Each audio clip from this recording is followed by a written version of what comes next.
Hi, I'm Mackenzi Lee. I'm here with more recommendations from my bookstore to your bookshelves.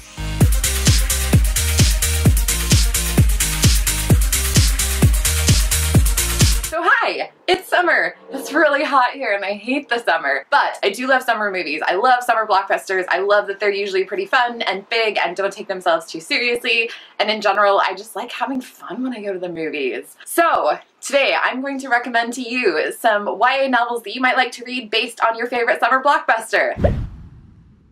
You might have heard of a little movie called Ocean's 8. First of all, it's the best movie of the summer and you should go see it. Second of all, my sexuality is Cate Blanchett in leather pants.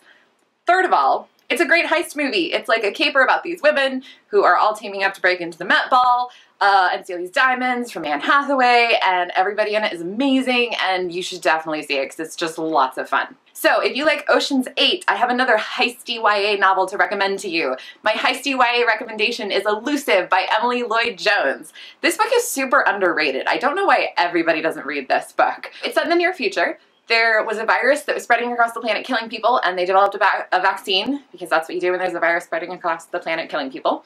But unfortunately, slash kind of fortunately, because this sounds pretty cool, the vaccine caused people to develop superpowers. Some people hid in shame and went underground with these superpowers, and other people turned to a life of crime. This book is about a young woman named Sierra who has the ability to change her shape, kind of like Mystique in X-Men, and she joins up with a gang that is undertaking a heist to steal the serum that originally gave them their powers. There are government agents on their tail, because of course there are. There is something bigger going on, because of course there is. This is also good if you like The Avengers or Incredibles, which is our next recommendation. So that's Elusive by Emily Lloyd-Jones. My next recommendation is for fans of The Incredibles 2. First of all, I would posit that The Incredibles is the best superhero movie ever made. Incredibles 2, also pretty darn awesome. Was worth waiting like 14 years or whatever for. I love its sort of like self-aware superhero-ness. So another book with that same sort of self-aware superhero-ness is Not Your Sidekick by C.B. Lee. This book is delightful. It exists in a world where there are superheroes and some people have superpowers and some people don't. So our heroine is Jessica Tran. She does not have superpowers and has just sort of like made her peace with this fact and is like, you know what I'm going to focus on? Getting into college. Having a great resume. Kids, stay in school. So Jessica finds this great internship and she's like, this is dope. Love this. Gonna intern and get into my dream school, but the internship is with the like supervillain of all supervillains in their town. Whoops! So she's working for a supervillain. Also, she has a crush on this girl named Abby who's super cute, and Jessica's bisexual, and there's like a great queer romance in this book.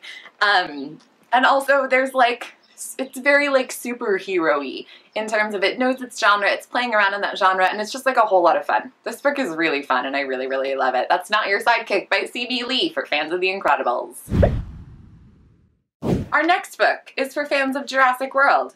Who doesn't love a good dinosaur story? Who wouldn't love Hot Pterodactyl Boyfriend by Alan Cumming? Okay, so hear me out. So Hot Pterodactyl Boyfriend is about a girl who's going to high school when they get a new exchange student.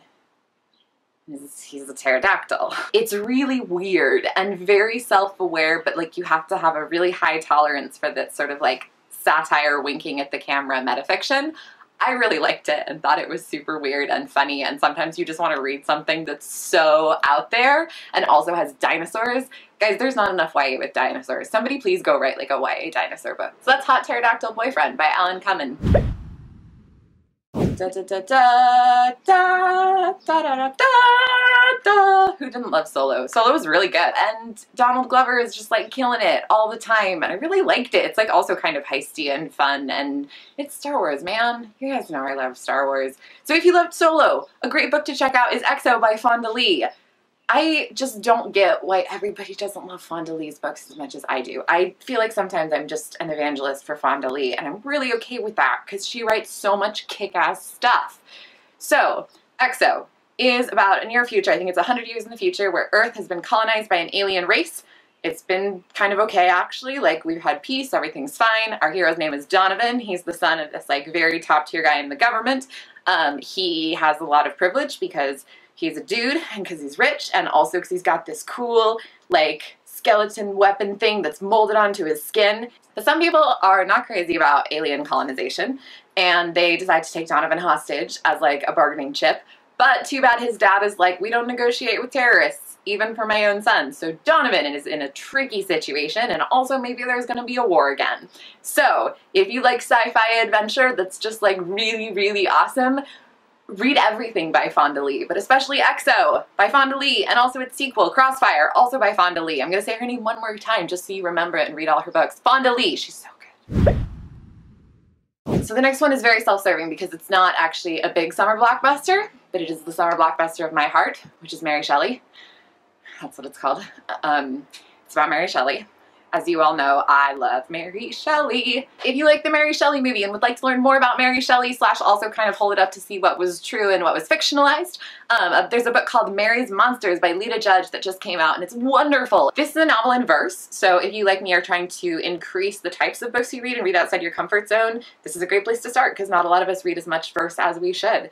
Mary's Monsters is about the life of Mary Shelley, starting from about when she's 12 years old to the time she's like early 20s publishing Frankenstein, all in poems. And also Lita Judge, who is the author, is also the illustrator, and she does these incredible black and white watercolor illustrations to go with it. The illustrations are so beautiful. This book is so beautiful, and she captures Mary Shelley and sort of her wildness, but also vulnerability and her sort of curiosity really, really well. And her ideas about Mary Shelley sort of match up very well with mine, and also I think very much the idea of Mary Shelley we get from her journals and her diaries and her writings and things like that. So that's Mary's Monsters by Lita Judge.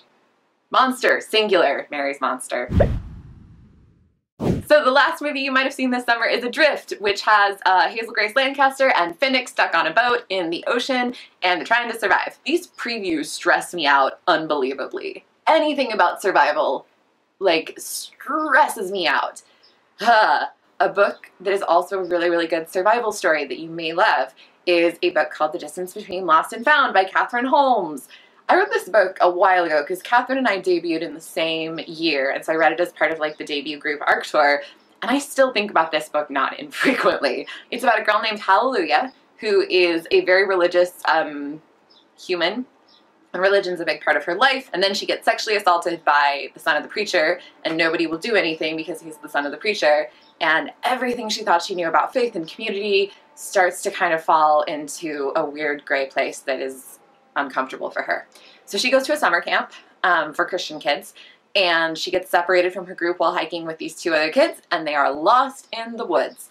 And it's very stressful, and they have to survive, but along the way they also like do the thing you do in these survival stories where you learn about yourself and you learn about faith. But I really like the way religion is handled in this book, and the way that it discusses sort of questioning religion, especially when you're a teenager and trying to figure out what you actually believe and what you've just heard in church for a long time, felt really, really authentic to me, especially as somebody who was like raised religious and is now sort of like forging my own way in the world. So please read this book. Not enough people do. That's The Distance Between Lost and Found by Catherine Holmes. So those are my book recommendations for you today based on your favorite summer movie blockbusters. Feel free to leave other movies in comments that I did not get to, and I'd love to recommend a book to you. Or if you have recommendations based on any of these films, please let me know. It's fun to recommend books. That's why I'm a bookseller. Don't forget to subscribe to Epic Reads on YouTube. You can also find me on Instagram and Twitter at the Mackenzi Lee, and I'll see you next time.